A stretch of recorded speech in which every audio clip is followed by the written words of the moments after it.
मतदान केंद्रावर कमीत कमी 2 व जास्तीत जास्त 4 ईव्हीएम म्हणजेच इलेक्ट्रॉनिक वोटिंग मशीन असतील.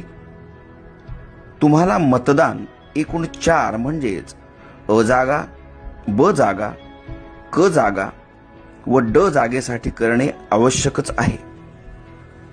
उमेदवारांच्या संख्येनुसार या 4ही जागांची आखणी ईव्हीएम मशीनवर होईल. कदाचित या 4ही जागा 2 ईव्हीएम मशीनवर आखल्या जाऊ शकतात. 4ही जागेसाठी मतपत्रिकांचे रंग वेगवेगळे दिलेले असतील. अ जागेसाठी पांढरा रंग, ब जागेसाठी फिका गुलाबी रंग, क जागेसाठी फिका पिवळा रंग व ड जागेसाठी फिका निळा रंग असेल. प्रत्येक मशीनवर उमेदवाराचे नाव व त्याचे निवडणूक चिन्ह असेल. अ जागेखालील योग्य उमेदवारासमोरील बटन दाबा, लाल लाईट लागेल. याचा अर्थ अ जागेसाठी मतदान प्रक्रिया पूर्ण झाली. ब जागेसाठी हीच पद्धत वापरा.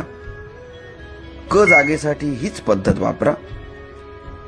ड जागेसाठी हीच पद्धत वापरा.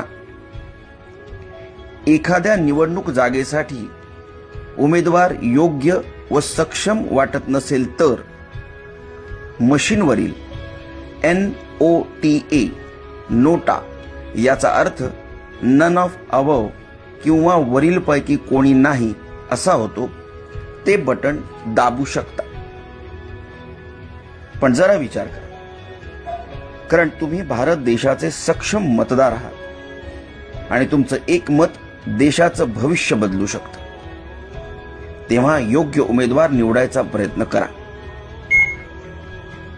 ड जागेसाठी मतदान केल्यावर बजर वाजेल. याचा अर्थ तुमची 4ही जागांसाठीची मतदान प्रक्रिया पूर्ण झाली. धन्यवाद.